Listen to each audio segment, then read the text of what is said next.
Hi guys and welcome back to Tarot Page Philippines. So this video, gawin natin ang weekly horoscope para po sa may mga Sun, Moon at Rising na Taurus for April 6 to 12. So kung bago kayo, subscribe, like, and share. Kung di mo alam yung Sun, Moon, Rising mo, is importante siya. Sa dulo ng video, may link tayo para mapanood mo. Readings are for guidance purposes. Use your free will wisely. At kung kailangan mo ng private readings or spell works, message me or punta mo ako sa Oh My Gulay, Fridays to Sundays, 1 p.m. onwards sa Session Road. Okay, so kung gusto mo ng suporta na lumago yung channel, just click the join or the thanks button sa baba. Taurus, ano bang ina-expect natin? So we have our yin, message in a bottle, building blocks, higher power, TikTok, serendipity, and then peace. And your deities are Pegasus and Saturn. Okay, ano bang nakalagay dito? Well, alam mo, uso mag-solo. Given ngayon na Venus is in, kung tama ko ngayon na ba? Venus is in Taurus. So, nakauwi na yung ruling planet mo. So, this is a moment that you need to focus everything sa sarili mo. Alam mo yung tipong sabi nga ng card of the yin, wala masama na nakikipag-partner tayo, nakikipag-collaborate tayo, we do partnerships, we do connections. Walang masama doon. That is very good as well. Kasi, andoon na sinabi din sa Galatians chapter 6 verse 2 that we need to carry each other's burden. So, may point na kailangan natin magtulungan. However, may moment din na kailangan magsolo tayo. May moment din na kailangan ikaw lang. Kasi there are certain blessings, challenges, and wins, mga panalo, na kailangan ikaw lang din yung magki-cater nun. Ikaw lang yung sa'yo lang. Hindi pwedeng mayroon kang kahati.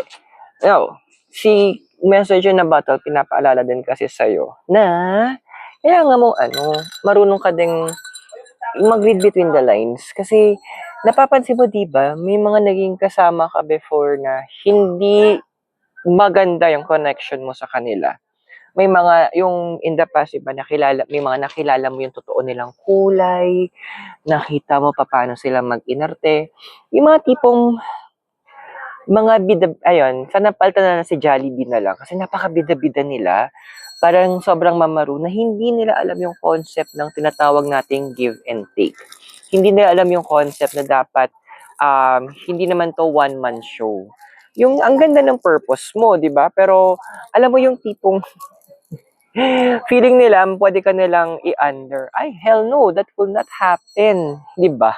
Kasi hindi naman, alam mo yun, ang ganda nung nung purpose mo, ang ganda nung gusto mong gawin, gusto mo mag-share what you have, para kasi may mindset karamihan sa inyo na kailangan pag-aangat sabay-sabay. Problema kasi naman tong mga bindapas, yung mga taon to, feeling nila utang na loob mo yun. So, it's time that you build. Sabi nga ng building blocks din, time na medyo yung i-build mo yung sarili mo lang. And also, you build up kung ano yung kailangan, kasi may mga plans ka before na na-set aside mo eh. So, this week, ito yung moment na medyo revisit ka ng universe sa mga dati mong ginagawa, balikan mo siya, yun yung mga bagay na yon. Now, the cards is also advising din si building blocks. Maging, mag-filter ka na kung sino yung tutulungan mo. Kasi, yun nga, hindi naman lahat ng tao deserve ng tulong.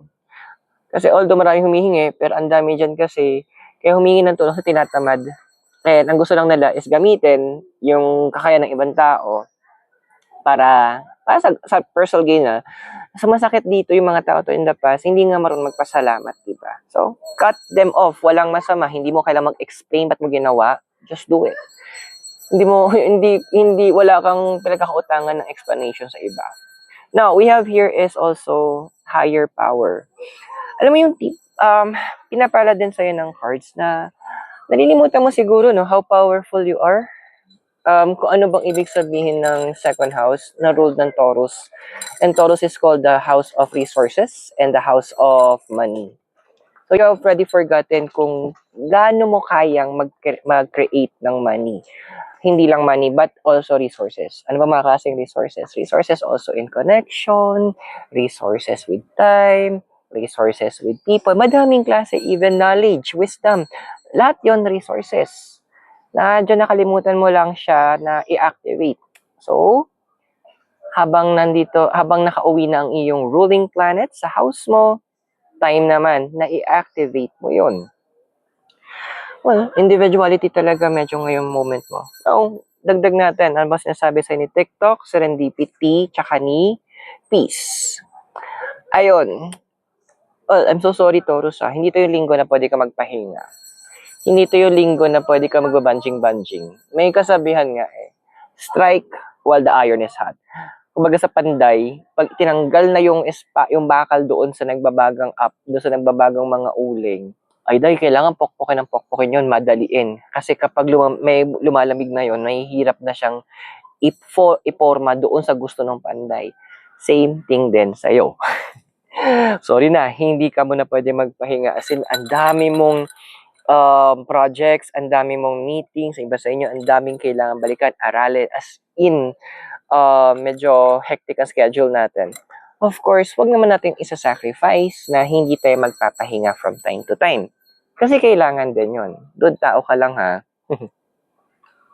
Kailangan mo din na bigyan yung chance. So if there is a chance for you to rest, grab it.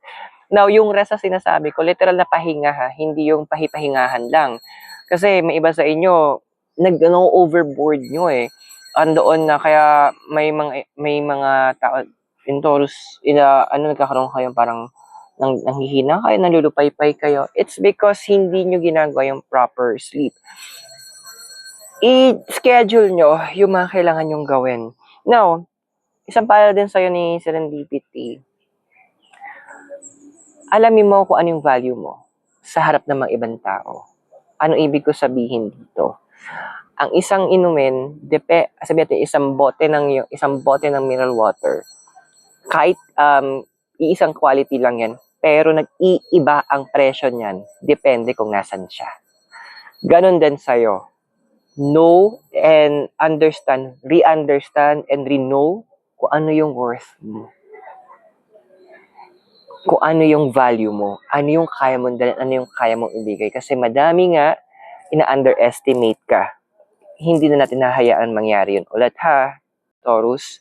Kasi once you know your worth, parang ganito sabihin natin, 10 piso, 15 pesos yung isang mineral water doon sa tindahan.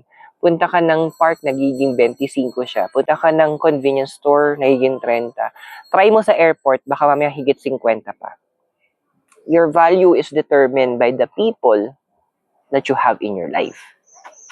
Kaya hindi nga requirement sa'yo mag-explain bakit magtatanggal ka ng mga tao sa buhay mo.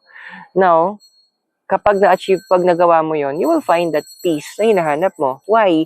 Because andoon na you know that you are safe. Wala nang backstabbing, wala nang laglagan, wala na yung point na nag-aalala ka baka may ginagawa or pinaplano behind your back. Now, yung deities mo we have here is si Pegasus and si Saturn. Mainit na ha. Diretso yung araw sa akin. Pegasus and Saturn. So, these two deities are advising na talagang magkakaroon ka ng revamp ng life mo. You will be redoing a lot of things in your life. And doon din na medyo babaguhin mo din how you approach things and paano mo nililay yung foundation. So, medyo matututunan mo rin dito, pinapala sa'yo ng card ng deities mo na paano bang mapunta sa level ng give and take, which is hindi mo kasi alam. Sorry na.